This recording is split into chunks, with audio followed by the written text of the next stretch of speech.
In this video, you will further explore the concepts of components in React and learn how to create a component from scratch. You'll be introduced to the concept of the export statement and how components can be used to create reusable blocks of code. I've launched VS Code here and I have the creating component folder open in the built-in terminal. Now I'll execute the command npm init react app dot.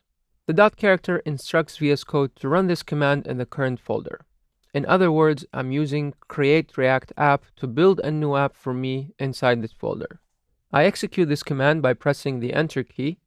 I wait for the app to build, and once it's ready, I can start the app by typing npm, then a space, followed by start. The process of building the React app could take a couple minutes, so just sit tight while it builds.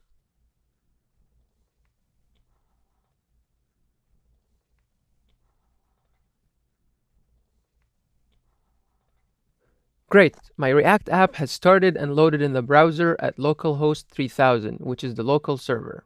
Notice that I have all these files and folders in the left pane of VS Code now, such as node modules, public, src, and files like package.json. You'll learn more about these later. For now, the only folder I need to work in is the src folder, so don't worry about all these other files and folders. Instead, I want you to focus on how to build a component in React, and to do that, let's have a clean start. The easiest way to do this is to remove all the code inside the function inside the app.js file. I guess you might say this is the simplest possible component. I'm declaring an app function and I'm exporting it as a default module. I save my file and notice that my app is just a blank page. Now let me create another component that'll contain some text that I want to display in the browser. To do this, I create another function called header, and in the function body, I'll just return some greeting text inside an h1 JSX element. Inside the h1, I type hello world.